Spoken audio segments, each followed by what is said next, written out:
Hey, welcome back to M3 Crypto, where we're exploring our VAMP strategy on the Bitcoin charts. It's a journey, it's a mission, and you're along for the ride. But right now, we're just hanging out. We're about to listen to some really great podcasts. This time, the podcast we're listening to, it's a review of a script from the original makers of Die Hard. Now, Die Hard's a great action flick, as we all know. But what if it was only Chihuahuas? Turns out the original makers of Die Hard wanted it to have an all Chihuahua cast. What a revelation, right? So that's what we're going to be listening to. This is an exploration of that original script. I mean, they wanted Bruce Willis, but only after they couldn't get all the Chihuahuas, you know. That's just the way it is. You don't always get what you want in life. So that's what we're going to be listening to. Thanks for coming back.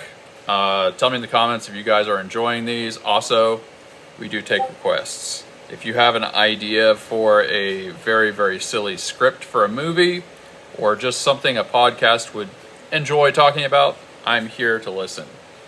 But we're about to play this thing. 3, 2, 1. All right, so are you ready for this? I am. Let's do it.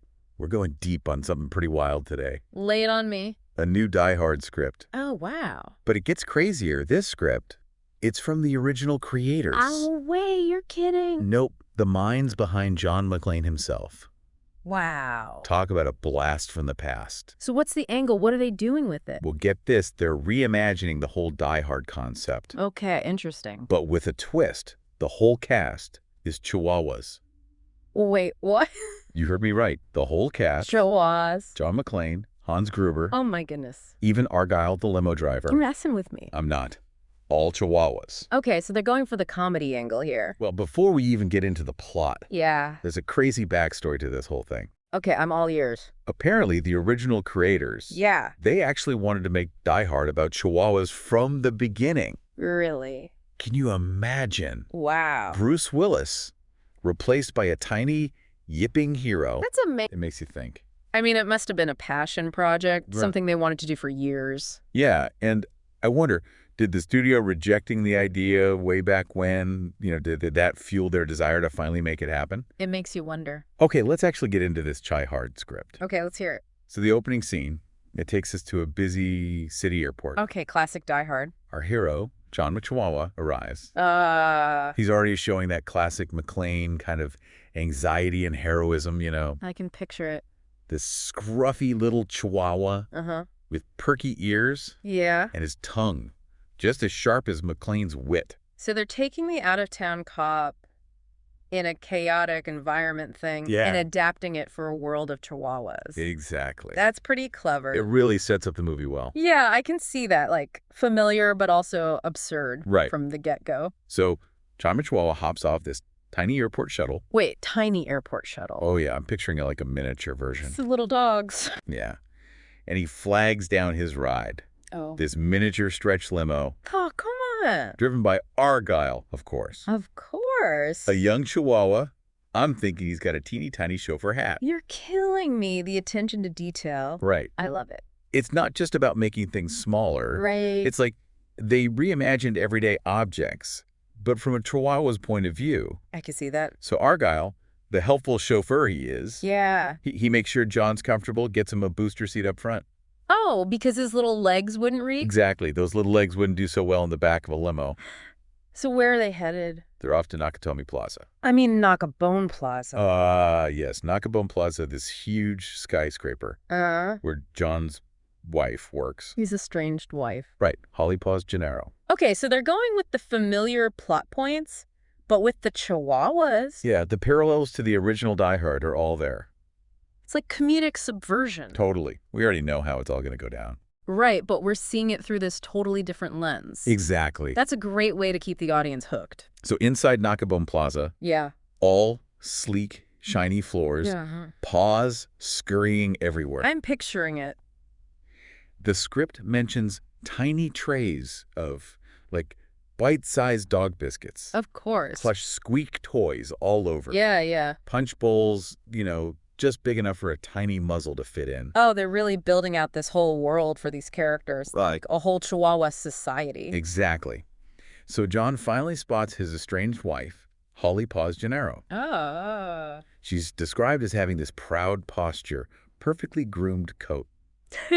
Even her bark, it says it has this elegance to it. Wow, but before they can even start talking things The out, lights dim. here we go, the other shoe drops. And here comes the trouble. Oh boy, how are they going to pull off the classic Die Hard takeover but with Chihuahuas? Right. This is where it gets good. Enter Hans Growler, Hans Growler. the menacing criminal mastermind. Or what? A Chihuahua. So good. He struts in with his hench dogs, Carl and Fritz. Oh. They're all decked out in these intimidating black harnesses. Uh-huh. That classic villainous glint in their eyes. I can see it now. Hans Growler addresses the terrified party guests. Yeah. With this sharp bark, Oh. you know, letting them know they won't get hurt if they Nah. cooperate. Okay, so far so good. But our quick-thinking hero, John McChihuahua, he dives for cover under a table. He's not going to be dog chow. Not today. I love it. He's using his small size to his advantage. He's resourceful, a classic die-hard hero trait. He's got to be to survive this. Meanwhile, down in the lobby, Okay. we meet Officer Paul, All right. the streetwise Chihuahua cop. I like him already. He arrives in his tiny toy breed squad car. You're making this up. I swear. This is too much. He's got that, classic bad feeling about this whole situation. Oh, yeah. He's in over his head. And he's about to find out just how much. Oh, boy. I can't wait. High above, one of Hans Growler's henchmen, he appears in a window. And he's aiming something truly terrifying. What is it? A biscuit launcher. A biscuit launcher. Paul Wells' squad car gets bombarded with dog biscuits, Oh. leaving these, like, paw-sized dents in the car. They thought of everything. Poor Paul, while he scrambles for cover. Smart move. He radios for backup, reports that he's pinned down by dog biscuit artillery. That's the best line yet. I know, right? They're weaponizing everyday objects. I love it. It's brilliant. So funny. So while Paul is dealing with that whole mess, Yeah. John Chihuahua, he's on the move up on the 31st floor. All right, he's got to find a way to stop these guys. His ears are twitching, picking up every sound. Classic John Chihuahua. He's not afraid to get his paws dirty. He's a true action hero, even if he is a Chihuahua. You know, it makes you wonder, how are they going to do his iconic lines? Right. Like, how do you make Yippee-ki-yay work for a Chihuahua? I guess we'll have to wait and see. I'm on the edge of my seat already. Dude, this script is wild. Absolutely wild, but in the best way possible. I can't wait to see what they do with the rest of it. I mean, neither. All right, well, we're going to take a quick break. Sounds good. And when we come back, we'll dive into the action-packed heart of Chihard. Can't wait. It's like they make you laugh, Yeah. but they don't let you forget. Things are getting serious here. Right. Up on the 31st floor, Uh-huh. John's crawling through a ventilation shaft. Oh. Talk about claustrophobia. Tiny space for a tiny dog. Right. You can hear his little nails clicking on the metal. So good. He peeks out of this vent opening Yeah. and mutters to himself. What does he say? Come to the party! Sniff the free squeak toys! I can. Yippee yay, mother pupper! Oh, they did it. I know. They found a way. They totally nailed that classic McClane line. It's funny, but it still works. Yeah, he's still a badass. It fits his character. It's Yeah. not just a joke. It's totally John Chihuahua. So what happens next? So he emerges from the ventilation shaft. Finds himself in an empty office, Uh-huh. tries an old landline, but it's dead. Classic.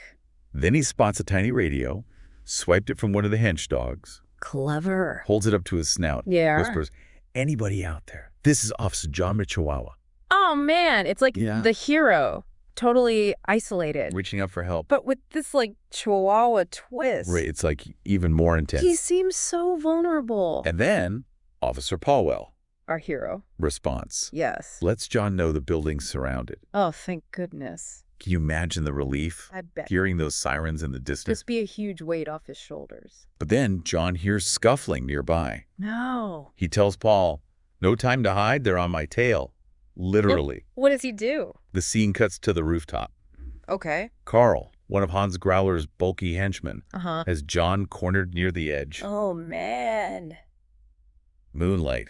It's glinting off their wiry coats. I love these visuals. And Carl, he's taunting John. Yeah.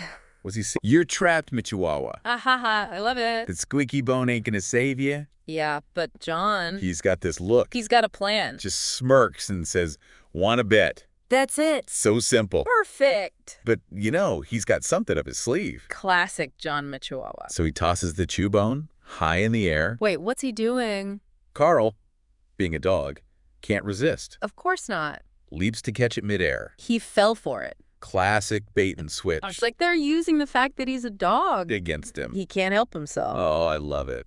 So John, he seizes the moment, Yeah. swift kick, sends Carl flying into an AC unit. Wow. Nature's biggest flaw, John says. What is it? We can't resist a flying squeaky. Oh, that is so It's good. a small victory. He's still got a long way to go. Right, he still has to deal with Hans Growler. And save Holly. Exactly. I'm on the edge of my seat here. So back on the 30th floor, Right. Hans Growler is holding Holly hostage. John steps out from behind an overturned desk, Yeah, panting, but ready to face his nemesis. this is it. The final showdown.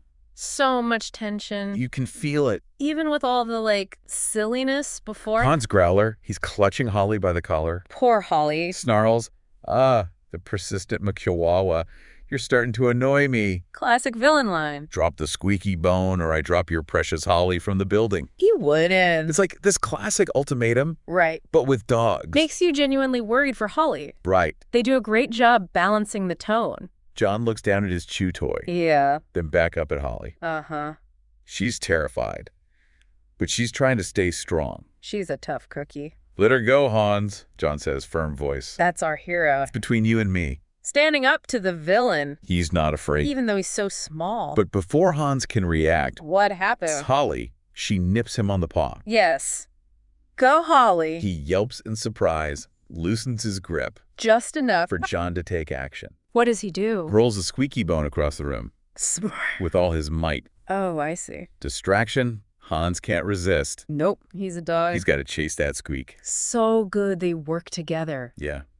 Even though they're estranged, Their team? John lunges, tackles I was Hans. going for it. They crash through a window. No way. It's crazy. Classic Die Hard. Pure chaos. You're on the edge of your seat, even though they're Chihuahuas. The stakes feel real.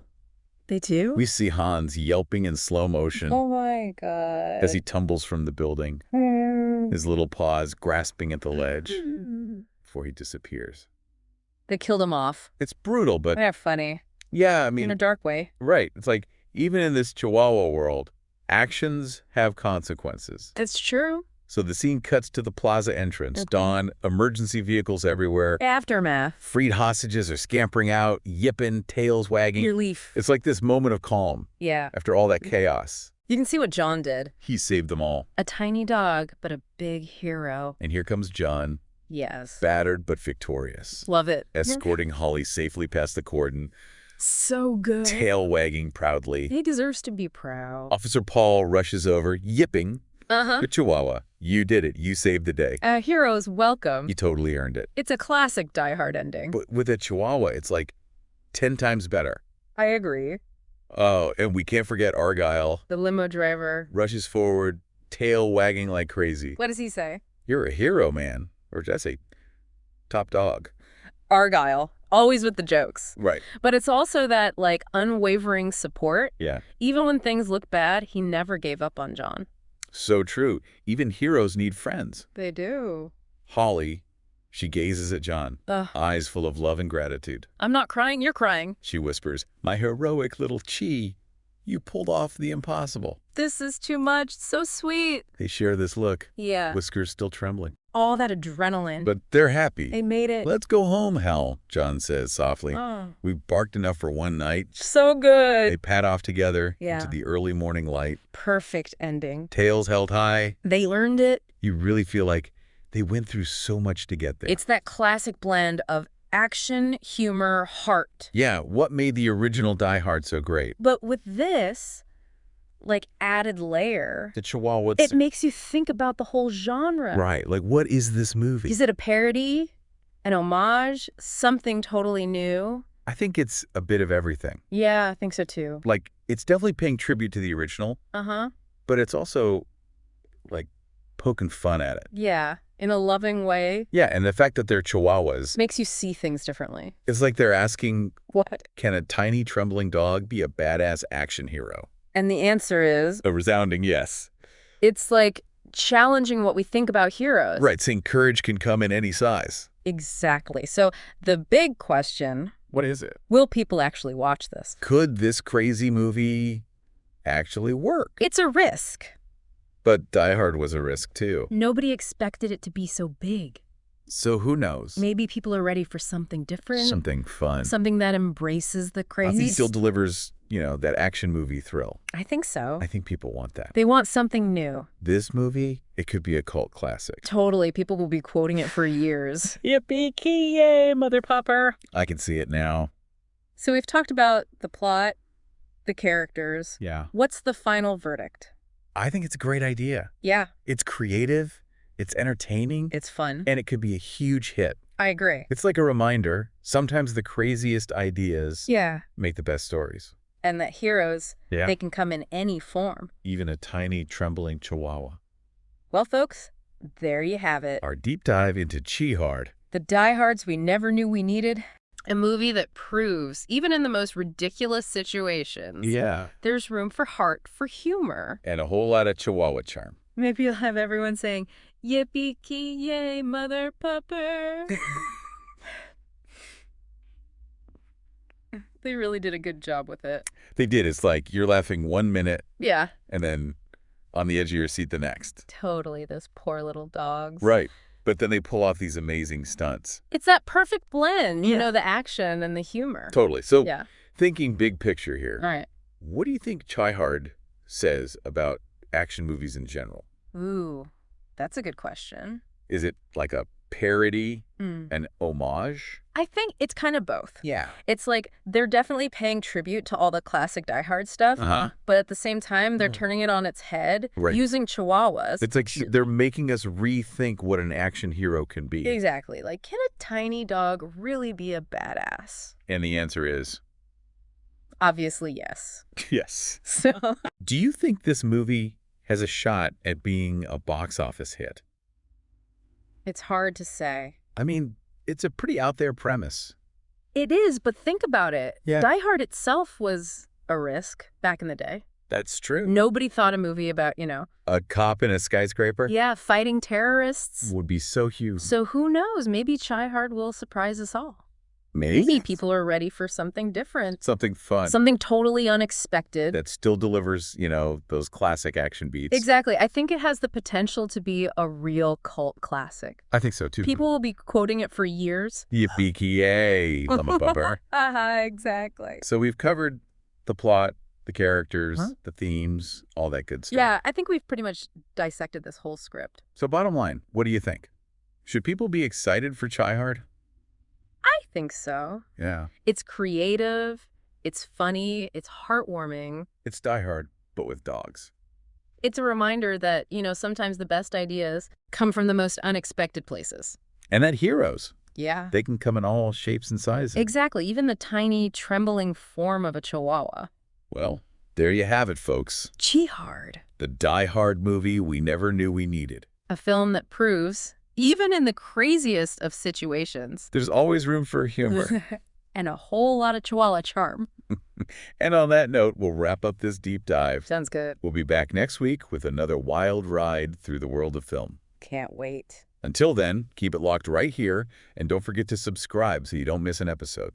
And let us know what you think of Chi-Hard in the comments. We'd love to hear your predictions. Will it be a hit or a miss? Only time will tell. Until next time, folks. Stay awesome. Well, there we go. Chi-Hard. The classic we didn't even know we needed.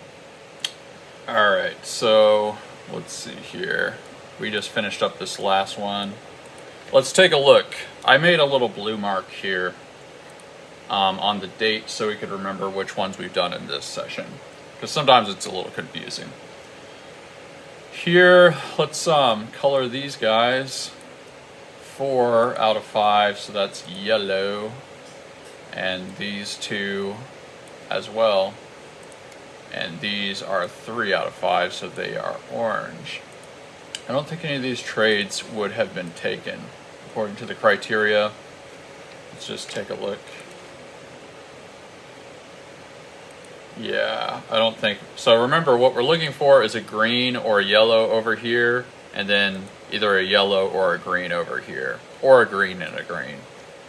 Now we did get an interesting one here. This is a yellow volume pattern with a yellow over here, with this, which is the 5 factors. If you guys don't know what I'm talking about, the first 2 episodes talk about the strategy and outline everything. And that was a success. So part of the point of doing this is going to be, should we take the yellow and yellow, or just stick with what we've got? The only way really is to just do a bunch of testing. You know, all the theory and stuff is fine, but you don't really know until you do the tests. So yeah, these ones had the bad volume patterns. We are on this current trade, so I'll show you. Remember, the volume pattern is the last 3 volume bars, and we want either increasing each time or middle, low, high. So a general increase. You can see that this does not fit that, so that disqualifies it. Yep, the closest thing to a trade we would have taken is right here, and it was successful. So that's actually a good sign for the strategy. Oh, there's one last thing we got to talk about. I remembered why I had 2 of these RSI overlays.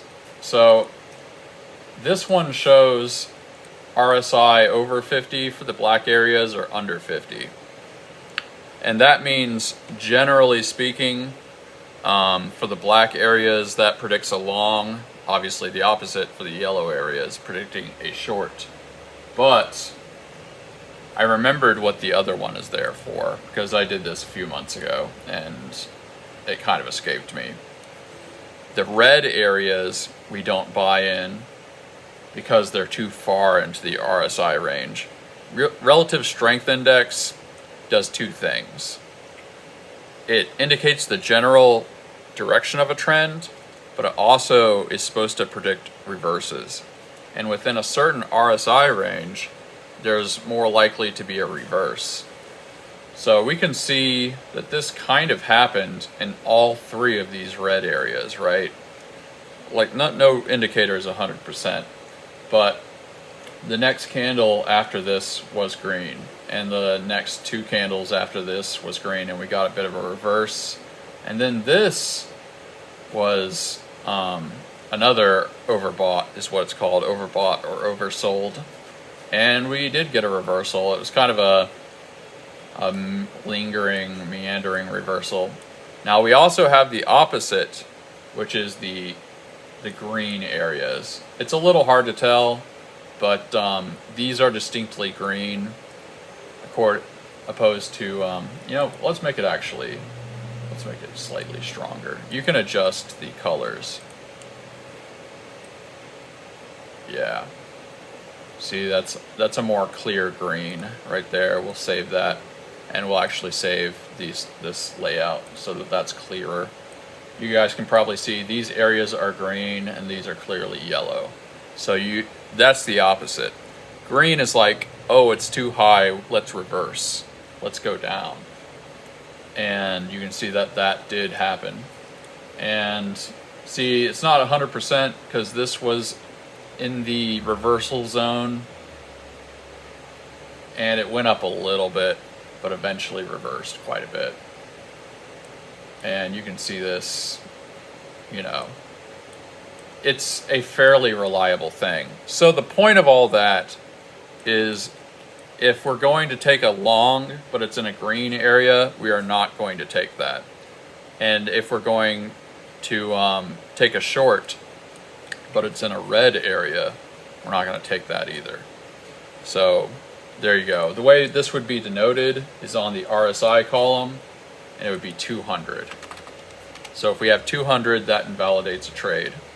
And actually, you probably saw me earlier looking through some of these old charts. I think it was on Solana here. Yes. So this invalidated this trade, which ironically was successful. It's not 100%, but I've done this in other strategies. Buying in the reversal zones, expecting it to keep going is a bad idea. I mean, they're called reversal zones for a reason. We can actually look at more. There was one that had a whole bunch of 200s. That had none. Let me see, Litecoin. Yeah, here's one, and this was a full loss, as you can see. -1 is the maximum loss possible, because that's where we're setting the stop loss. Like I said, watch the first couple episodes if you want to see more about this strategy, or really see the strategy. I lay it out all there. I think there was a bunch in this. This was a break even. That's a 200. I know I saw one that had like 5 of them or something like that. Yeah, here we go. So there's a 200, that was a loss. There's a 200, that was a loss. There's a 200, that's a loss. This was a 200, but it was a success. So nothing's 100%, but yeah, here's a 200, that's a loss. Here's a 200, and that's a loss. Like, you can see a pattern here. That's a 200, that's a loss. That's a 200, that's a loss. That's a 200, and that's the maximum loss. And this is a 200, and that's a loss. And there was some down here, like, that's a 200 and a loss. 200, maximum loss. And that's back to the break-even one.